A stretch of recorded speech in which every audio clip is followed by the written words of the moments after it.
សែនខ្លីតែមានន័យក្នុងជីវិតអ្វីដែលបងតែងគិត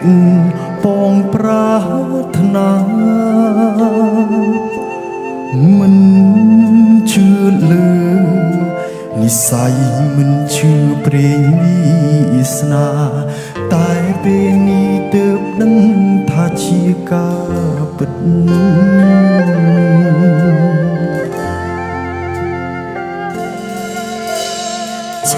ជីវិតមានន័យព្រោះតែថ្លៃម្នាក់អូនត្រូវជួបជុំពាំងក្តីស្នេហាដល់ចិត្តមិន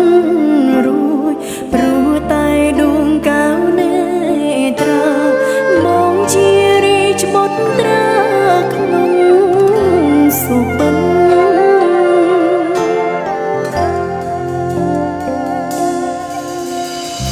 សំរងទេពអប្សរមិនល្អដូចអូនឡើយស្នាមញញឹមត្រានត្រើឲ្យរៀមលងសារភាពថាសុំចាញ់ស្នេហ៍តូចតនអូនបន់ស្រន់ឲ្យឆាប់បានជួបមុខម្ដងទៀត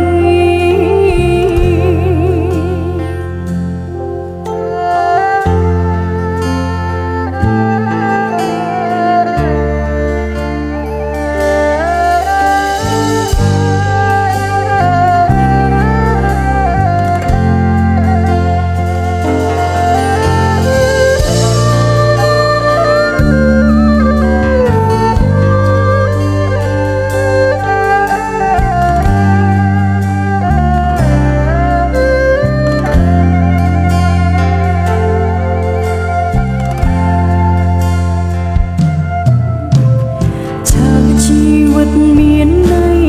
ព្រោះតែថ្លៃម្នាក់អូនត្រូវជួបជុំពាំងក្តីស្នេហាដល់ចិត្តមិនរួចព្រោះតែដួងកៅនេត្រាមកជារីច្បុតត្រាក្នុងសុបិន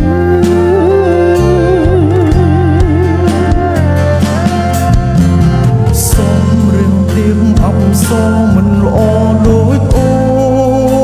នឡើយស្នាមញញឹមត្រានត្រើឲ្យរៀមលងសារភាពថាសូមចាញ់ស្នេហ៍តូចតនអូនបន់ស្រន់ឲ្យឆាប់បានជួបមុខម្ដងទៀត